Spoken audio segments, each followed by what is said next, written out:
Antes de visitar Malta, debes saber que no tienes por qué preocuparte si te asalta un déjà vu y te parece que ya estuviste aquí alguna vez. El pasado de este pequeño archipiélago del mar Mediterráneo, habitado desde hace 7000 años, te ofrece una variedad cultural tan amplia que de cualquier lugar que vengas siempre podrás hallar algo que te parezca conocido.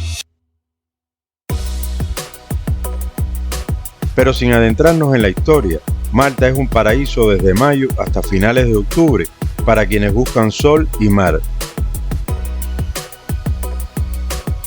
Su arquitectura, por otra parte, es una atracción para disfrutar durante todo el año. Entre las características llamativas están los balcones de madera cerrados de las calles de La Valeta, la capital, fundada en el siglo XVI.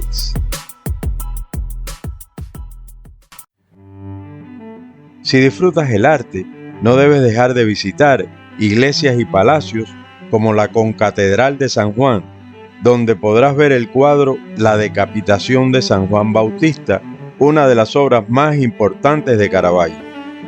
La iglesia fue construida por los caballeros de la Orden de Malta, con un exterior austero que oculta un interior rico, dominado por columnatas y frescos.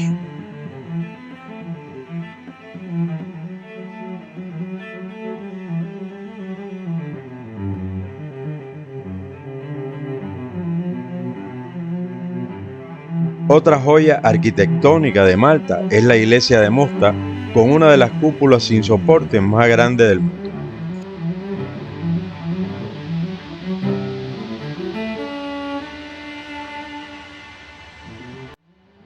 En La Valeta debes visitar igualmente el Palacio del Gran Maestre y disfrutar de una colección de más de 5000 armas y armaduras de los siglos XVI al XVIII.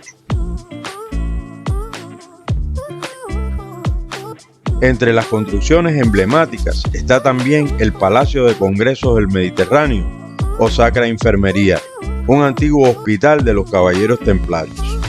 Por cierto, este edificio sirvió como sala de prensa de la cumbre entre George Bush y Mikhail Gorbachev en diciembre de 1989, que resultó más tormentosa de lo que uno espera experimentar en Malta. Resulta que los malteses se enorgullecen de tener 3000 horas de sol al año, con un promedio de 8 horas y media de luz al día. Sin embargo, cuando la Unión Soviética y Estados Unidos iban a enterrar el hacha de la guerra, una fuerte tormenta impidió realizar el encuentro en alta mar frente a las costas de Malta como se había previsto. En consecuencia, los dos líderes tuvieron que reunirse en el crucero soviético Gorky, que estaba anclado en un muelle. Pero definitivamente Malta es un lugar a tener en cuenta para vacaciones de sol y mar, porque la experiencia de Bush y Gorbachev es una anécdota histórica. El mejor momento para viajar es el verano, con temperaturas de hasta 34 grados centígrados. Fuera de las ciudades también hay atractivos espectaculares como las construcciones megalíticas, clasificadas entre las más antiguas estructuras de piedra independientes del mundo. Entre ellas está el Hagar King, una estructura de culto religioso de más de 5000 años, y el Imnaida, construido en alineación astrológica con las 4 estaciones.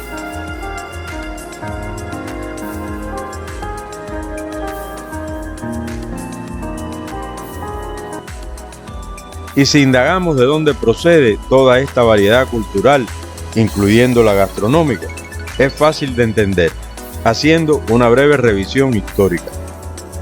Por sus 300 kilómetros cuadrados pasaron fenicios, cartagineses, romanos, griegos, árabes, normandos, aragoneses, franceses y británicos, entre otros.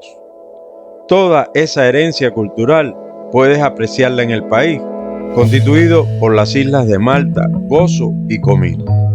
Las 3 islas se hallan a muy poca distancia entre ellas, lo que permite recorrerlas en un periodo de 3 a 5 días, en unas vacaciones que te llevarán a un sitio realmente particular, como corresponde a este importante cruce de civilización. Si te interesa conocer más, suscríbete al canal.